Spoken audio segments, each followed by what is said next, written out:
Welcome back to Marsupilami. Now we're finishing the game. Alright. Stage 2. Yay. Second stage, jungle. Stage 2 of the jungle, yes. We've already saved So all of our judging- kids, so let's just finish the game. So, judging by the map, we are like in Peru? I think so. Oh, the Amazon forest, obviously, but weird. Whatever. I'm pretty sure the people who made this game are not exactly geography experts. Oh, it's honestly. Also, probably the source material in general, because it seems to be like a trend of these countries who portrays other countries despite not knowing anything about them. Like, as I mentioned, I think already in the commentary with the Magic Voyage. Or Ergay. Ergay, yeah. It's like freaking North, innit? North wasn't even a matter of not knowing the card. North was just a horribly tasteless Weird. movie in general. With Bruce Willis as a bunny. Like, I don't know why? what to tell you. Bruce Willis as a bunny or Bruce Willis as a cowboy. Ugh. Okay, we have this joke about this old man being thrown into the water. Let's get Abe Vigoda from Godfather. Yeah, clearly. Clearly, this is the world that requires a dramatic actor like Abe Vigoda. North is 1994, right? I forgot which Yes. year. I forgot which year Good Burger came out. So to understand, Probably when around did the he same actually- time. When I'll did he check. actually needed to check for his agent? Good Burger came out in 1997. Good Burger wasn't so much tasteless as more as it was just stupid and annoying.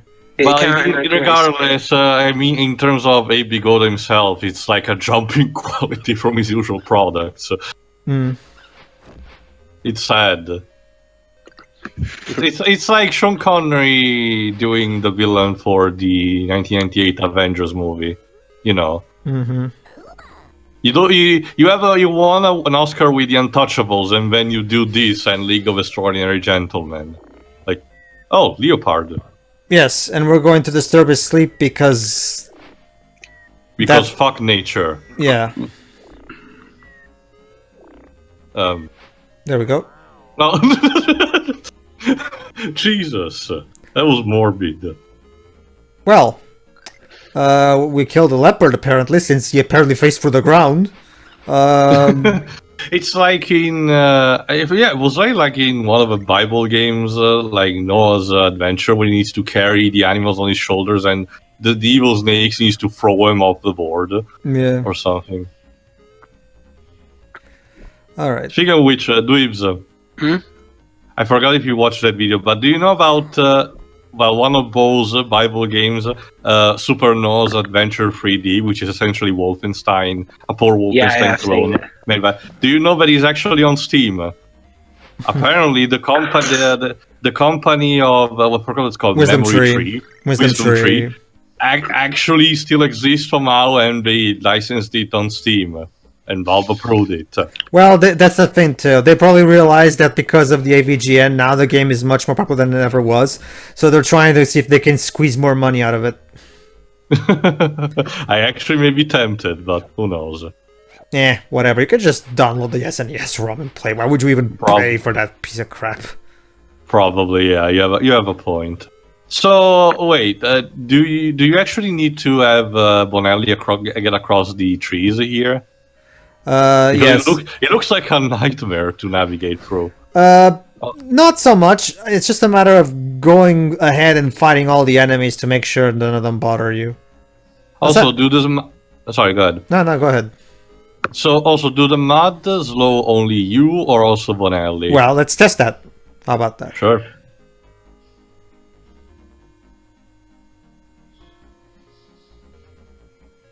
Yeah, definitely. Well, I guess that gives you plenty of mobility in case you need to pick it up. Is that meant to be the sea or the Mud. river? It's mud, I think. Mud. Yeah, I love Yeah, how it's mud. I love how the mud cuts off and reveals a void below it. Borders, Dweebs. No, it's the Void. It's what's his name? What's that Final Fantasy character who loves the Exdeath. Void? 2 actually. Cloud of Darkness from 3 and Exden from 5. Well, yeah, true. But Exdeath's more the guy who's obsessed with voids. And he's more prominent in that regard. Technically, there should also be Necron from 9, but no one talks about him. Not to mention Exdeath is... not to mention Exdeath actually has some... Well, for the most part, at the very least, has some kind of... control over it, yeah. Not just that, like, he actually has some more context and relevance to the actual plot at large. Whereas Cloud of Darkness is just your typical JRPG villain that comes out of nowhere at the last minute. Yeah, you get some very small lore dump, but otherwise she just shows up at the very end and say, "Hey, I'm in the game." Yeah, it's kind of like I've talked about. Like a lot of people keep talk to me about how Necron from Final Fantasy IX. Oh, but don't you get it? When the Life Tree boss talked to you, he was actually foreshadowing. Okay, he mentioned something, but it was very vague. And it never gets brought up again, or at least if it does, it's once again vague. So how am I supposed to? Oh, of course. It's just one of those. You shouldn't be so vague with something like that. That's the problem. The foreshadowing to Necron is just too hidden for actually to be noticeable. Like I think I told already, forgot where, but doing a commentary. But for example, there's a lot of eye symbolism throughout all the game. Even starting from Dali's village, you get some eyes insignias here and there. And they're essentially representing Necron because he doesn't have eyes, but you can still see everything on Gaia. But the problem is, you need to really dig up in order to understand that stuff. Not just that, even if it was suitable. Not just that, but even if it was properly foreshadowed, I mean, all it does is basically set up some bad Star Wars Phantom Menace dialogue, and some meaningless shit about why should you live if you can just if eventually you're going to die, blah blah blah blah. Kefka did that already. It's just a matter of how you do it. But Kefka was fucking awesome. Necron isn't. Oh, and now you have a giant tree. Yeah. Is the need to live that big? Yes. I'm not even kidding you, Dwibs. They literally rip off Yoda's dialogue from Phantom Menace. Word for word. Word for word. Literally. They literally go... fear leads suffering to anger, anger leads to hate, hate leads to suffering. It's literally copy pasted. I'm actually surprised George Lucas didn't sue Square for it. Maybe he just wasn't aware of Final Fantasy or something. I don't know. Probably, because knowing George Lucas, he would probably sue. He was busy already doing other games on his own with LucasArts at the time. Has he ever actually sued anyone? Well, I'm talking about I'm talking about in terms of being protective of his brand. Has he sued anyone for that? No, I don't think so. No, not that I'm aware of, at least. So either he's the most generous guy in the world, or he's unaware. He just doesn't care. Remember, Dweebs, also, there's the fact that, at this point he has sold the entirety of LucasArts to Disney anyway, so he doesn't have any particular word in the say of things. But, for example, recently there has been a video game from the original creator of Monkey Island, which was a LucasArts game. Tim Schafer. No, actually, it's another guy, one of the other creators, forgot the name. And he made this other game called Thimbleweed Park, which is done in the exact same art style of Monkey Island, and they take frequent jabs at it. So if there was, and sometimes they even drop names of Monkey Island and LucasArts. So if a context of a suing should have happened, it should have been in that. So I don't know what Disney told to him. I'm just gonna check the name in the meantime as well. Very well. But basically, Pedro, there's a lot of misconception that people think Monkey Island was made just by Tim Schafer and no one else. No, I'm aware that there were other people. At this point, even with him giving most of the money he made from Disney a charity, he's probably still got enough left over to keep him in like 6 generations of his bloodline going anyway. I'm pretty sure at this point he's just retiring and relaxing. Yeah. And I'm imagining him swinging on a hammock, muttering about midichlorians God to damn himself.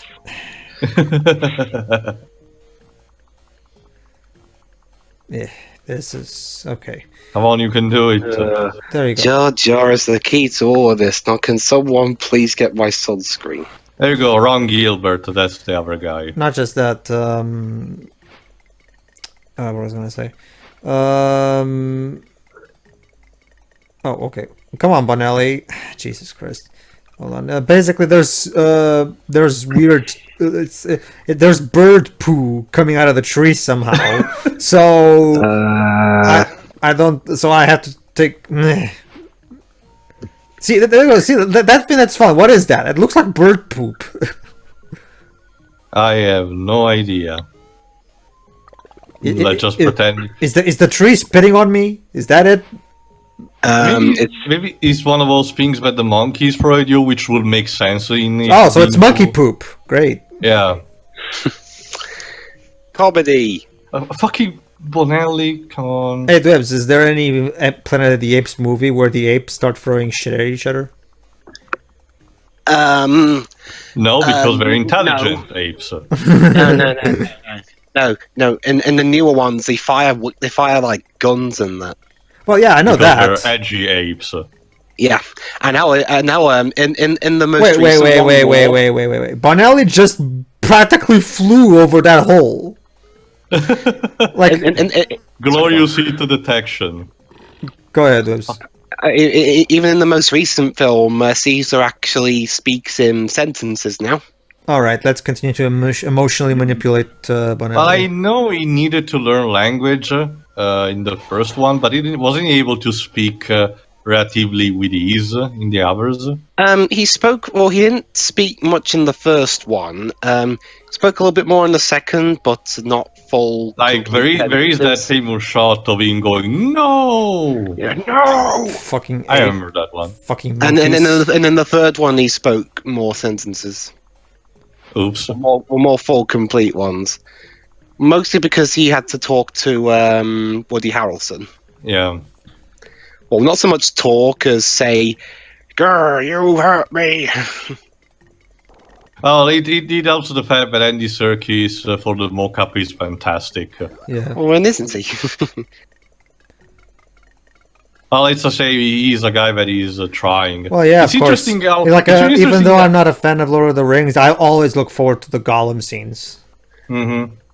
In fact, the only part of the first Hobbit, I haven't seen the other two. The only part of the first Hobbit movie is lo and behold, was the Gollum scene. The Riddle challenge, yeah. Yeah, that was like the only part of the movie that was actually fun. And also, as a side joke, Interesting. have you noticed that for the trailer of Black Panther, like the very first one, the very first thing you see is Andy Serkis and I forgot the other actor, the one who played Bilbo in The Hobbit. Martin Freeman. Martin Freeman. Yeah, Martin Freeman talking about riddles. Disney fucking or Kevin Feige, for the matter. Well, the only difference is Martin Freeman's playing an American in. And Andy Serkis being actually in live action instead of CGI. Yeah. Or in some. Yeah, I Some mean. mocap, yeah. Yeah. It's Well, refreshing for him to be seen in live action for once. I So mean, how I've do you- seen him in live action before. He was in ITV's version of Oliver Twist. Mm-hmm. He played. Oh, great. So, He played Go Bill ahead. Sykes. okay. Yeah, I don't think you're able to pick him up. Sorry, you need to go back up. Jesus. All right, that's okay. I get that this level is one of the most infuriating. And actually, not so much, Theo. It may look like it when you're watching, but trust me, doesn't take all that much. Because this level is actually pretty easy compared to some of the previous ones.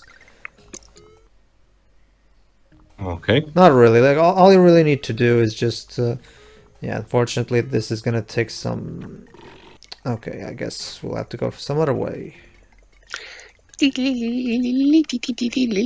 Yes, I wonder what the composer's mind went in that process. Like, I want you to repeatedly bash the top of your clip note.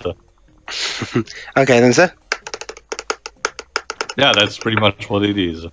Yeah. But compress it heavily and put a tune to it. There you Brilliant. go, Theo. Check this out. That's Bonelli fell, but here's the thing: we can just keep going, and this path will also lead us to the exit. Huh, that's interesting. There you go. In fact, this path. In fact, from this point on, the rest of the level is smooth sailing, as you're about to see. Goody. Poor Bonelli. Why is his eyes are widening and yet there's nothing there? Actually, no, remember, the mouse icon works like that. Marsupilami scares Bonelli with a fake check it out, Wibs, mouse right icon. now. See? We're operating on the cartoon logic that elephants are afraid of mice. The only difference is because of the frame difference, you know. Hello, I'm...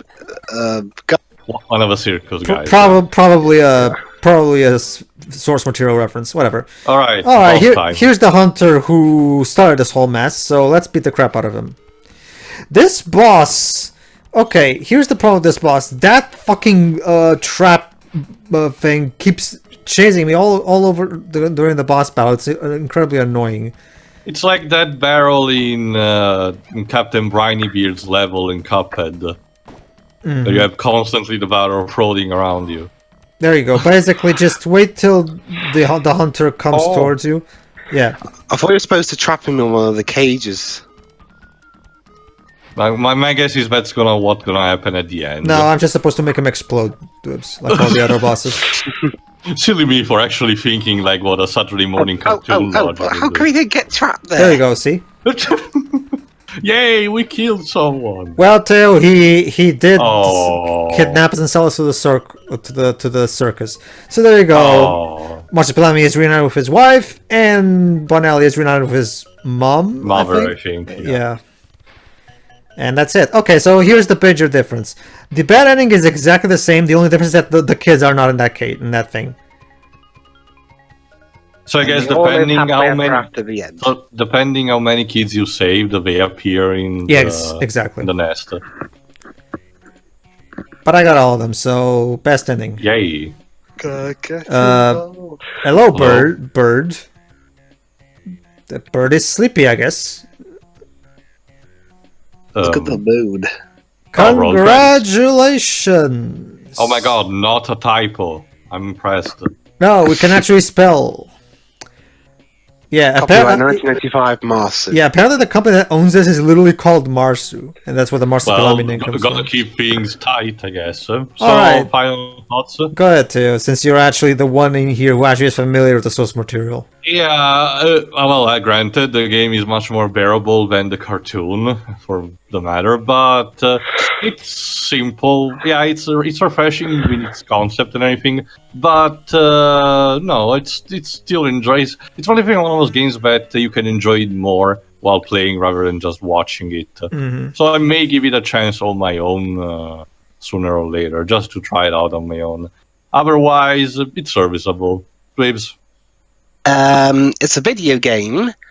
I can't speak to its accuracy to the source material since I've never seen it. But it doesn't look like something I'd play.